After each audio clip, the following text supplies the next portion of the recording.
This is English shorthand dictation number 332, and the dictation speed is 120 words per minute. Ready? Start. I am glad to be here among you on this occasion, which is historic for the Guwahati High Court. Completing 75 years of public service is indeed a cause of great pride.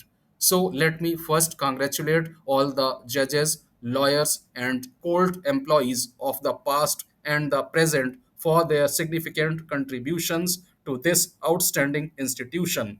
I also congratulate the people of the Northeast in general and the people of Assam in particular, as they have also made crucial contributions to this achievement. A period of 75 years is but a blink in history, but it is indeed a long time for individuals and the institutions they build. Last year, we began celebrating 75 years of independence. The whole nation is celebrating this with patriotic fervor.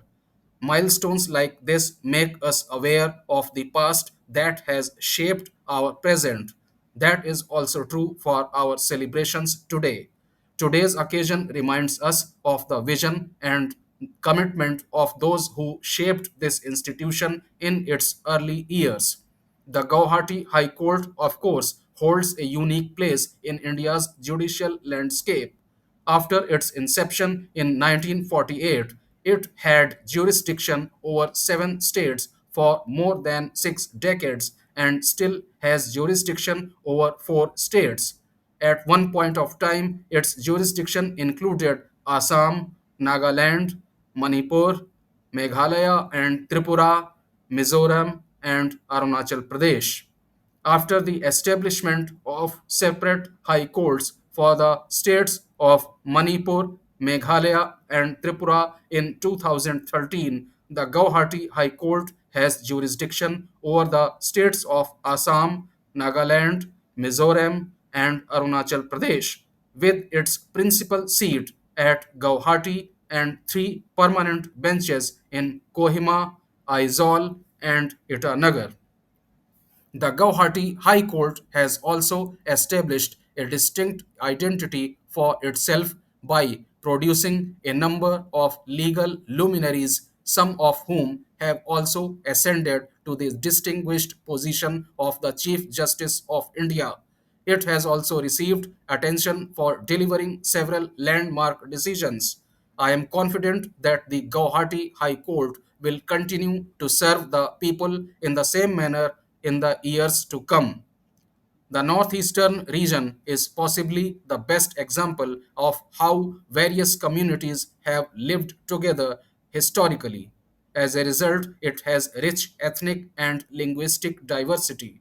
In such a region, institutions need to have a great deal of sensitivity and responsibility as divergent traditions and laws govern the lives of the people of the region.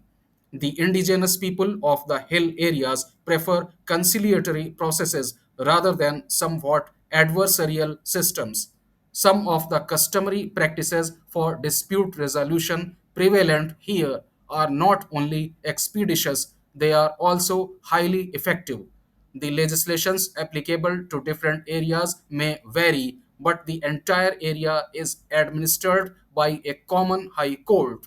In this light, it is heartening to see that the Guwahati High Court continues to uphold the customary laws that have been in practice in some of the states under its jurisdiction. By respecting the sentiments of the indigenous people, this institution has helped enhance the ethos of peaceful coexistence in this region. Thus, this court can rightly take pride in administering justice in an area with great variations geographically as well as ethnically. When I was thinking about the achievements of the Guwahati High Court, I also gave a thought to the role of justice in our society.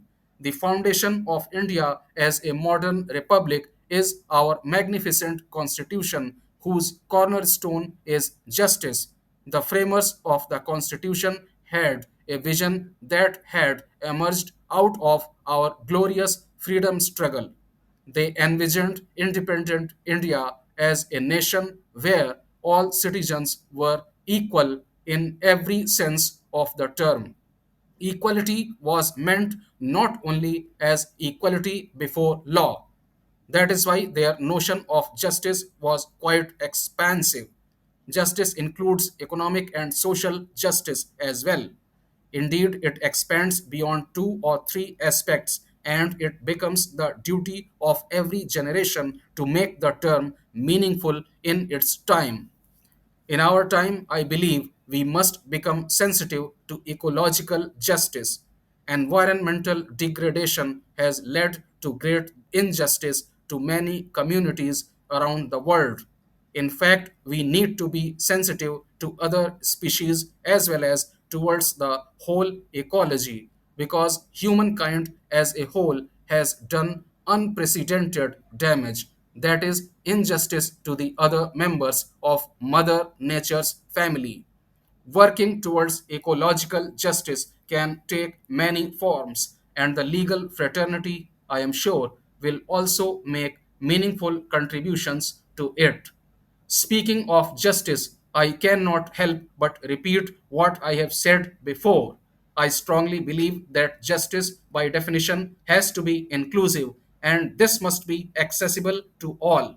However, access to justice is hindered by many factors. Cost of justice is one of them, and we need to keep expanding the reach of free legal counseling. The language of justice is another hindrance, but there is praiseworthy progress in that direction, and the higher judiciary has started making verdicts available in more and more regional languages. There can be many more innovations to make the legal processes inclusive in terms of language. We should also note the increasing role of technology in the administration of justice.